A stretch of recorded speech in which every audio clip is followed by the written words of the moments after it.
കഴിഞ്ഞ ദിവസം ഒരു തെരഞ്ഞെടുപ്പ് പ്രചരണ റാലിയിൽ പ്രധാനമന്ത്രി നരേന്ദ്രമോദി പറഞ്ഞത് തങ്ങൾ ജനങ്ങൾക്ക് നൽകിയ വാഗ്ദാനങ്ങളിൽ പ്രധാനപ്പെട്ട ഒന്നായിരുന്നു ഒരു രാജ്യം ഒരു തെരഞ്ഞെടുപ്പ്, അത് നടപ്പാക്കുക തന്നെ ചെയ്യും എന്ന് പറയുന്നു.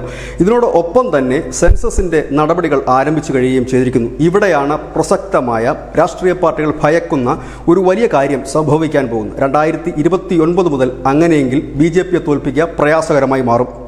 എന്തുകൊണ്ട് എന്ന് ചോദിച്ചാൽ, നിലവിൽ പുതിയ പാർലമെന്റിൽ അംഗങ്ങൾക്ക് ഇരിക്കാനുള്ള ഇരിപ്പിടം ഒരുക്കിയിരിക്കുന്നത് 888 ഇരിപ്പിടങ്ങളാണ്. അതായത് നിലവിൽ നമ്മുടെ ലോക്സഭയുടെ അംഗബലം 545ആണ്. അത് ഉയരും ഇല്ലെങ്കിൽ ഉയർത്തുമെന്നാണ്. ഇത് ഉയരും എന്ന ഒരു സൂചന ആദ്യം നൽകിയത് കോൺഗ്രസ് നേതാവ് മനീഷ് തിവാരി ആയിരുന്നു. സീറ്റുകൾ വലിയ രീതിയിൽ വർദ്ധിക്കുമെന്ന് പറഞ്ഞു. അതിനുശേഷം 2019 മുൻ രാഷ്ട്രപതിയായ പ്രണബ് മുഖർജി പറഞ്ഞത് നമ്മുടെ ലോക്സഭയിലെ സീറ്റ് 1000 വർദ്ധിപ്പിക്കണം എന്നാണ് പറഞ്ഞത്. കാരണം നിലവിൽ നമ്മളുടെ സീറ്റുകൾ എങ്ങനെയാണ് 545 ആയത് എന്നും ഇനി എത്ര സീറ്റ് വർദ്ധിക്കുമെന്നാണ് നമ്മളിവിടെ നോക്കുന്നത്. 1973 31 ഭരണഘടനാ ഭേദഗതിയിലൂടെയാണ് അവസാനമായി ഈ സീറ്റ് വർദ്ധിപ്പിക്കുകയും മണ്ഡല പുനർനിർണയം നടത്തുകയും ചെയ്തത്. അങ്ങനെ സീറ്റുകൾ വർദ്ധിപ്പിച്ചതിന് ശേഷം 1976 ഇത് മരവിപ്പിക്കുകയായിരുന്നു. ഈ നടപടി 25 വർഷത്തേക്ക് മരവിപ്പിച്ചു. 2021 ആയപ്പോഴേക്കും 25 വർഷം പൂർത്തിയായി.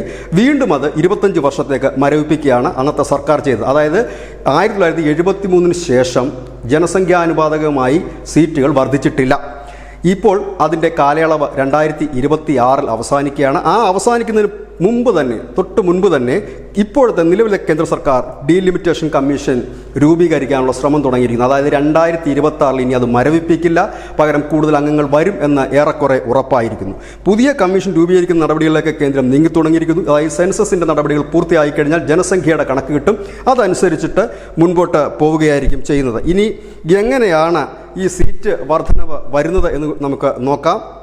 1952 നമ്മളുടെ പാർലമെൻറ്റിലെ പരമാവധി സീറ്റുകളുടെ എണ്ണം 497 പിന്നീട് ആർട്ടിക്കിൾ 81 പറയുന്ന അനുസരിച്ചിട്ട് ഒരു കണക്കുണ്ട് ഈ എങ്ങനെയാണ് സീറ്റ് വർദ്ധിക്കുന്നത്. ആർട്ടിക്കിൾ 81 പറയുന്നതനുസരിച്ച് 7 ലക്ഷം പേർക്ക് ഒരു പാർലമെൻറ്റ് അംഗം എന്നതായിരുന്നു നമ്മളുടെ യഥാർത്ഥത്തിലുള്ള 81 ഇതിൽ ആർട്ടിക്കിളിൽ പറയുന്ന കാര്യം ഇതായിരുന്നു. പക്ഷേ അത് 1951 അതിൻ്റെ സെൻസസ് നടക്കുകയും അതിൻ്റെ ഒരു ഭരണഘടനാ ഭേദഗതി വരുത്തുകയും ചെയ്തതോടുകൂടി 8.5 ലക്ഷം ജനങ്ങൾക്ക് ഒരു പാർലമെൻറ്റ് അംഗം എന്ന നിലയിലേക്ക് മാറി.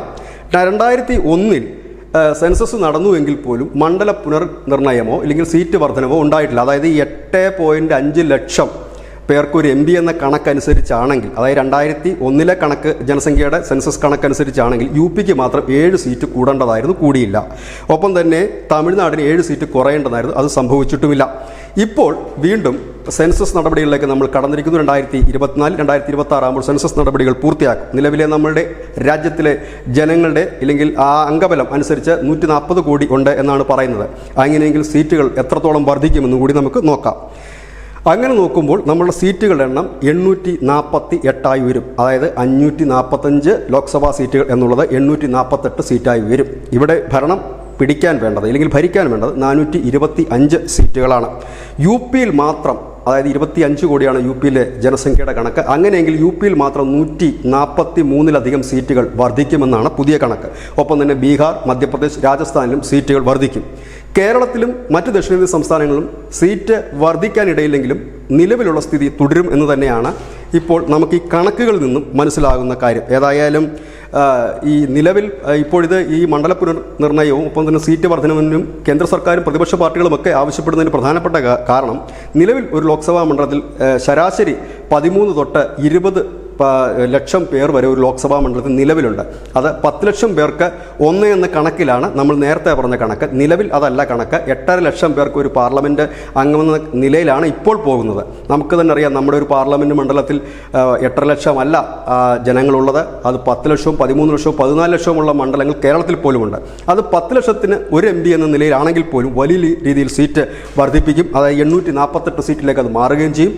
അങ്ങനെയെങ്കിൽ BJPക്ക് വളരെ ശക്തമായ സ്വാധീനമുള്ള UP, ബീഹാർ, രാജസ്ഥാൻ, മധ്യപ്രദേശിലൊക്കെ വലിയ രീതിയിൽ തന്നെ സീറ്റ് വർധനവിന് അത് കാരണമാകും. ഏതായാലും ദക്ഷിണേന്ത്യയിലെ രാഷ്ട്രീയ നേതാക്കളും മന്ത്രിമാരുമൊക്കെ ഇതിനെതിരെ പലവട്ടം പ്രതിഷേധം ഉയർത്തിയതാണ്.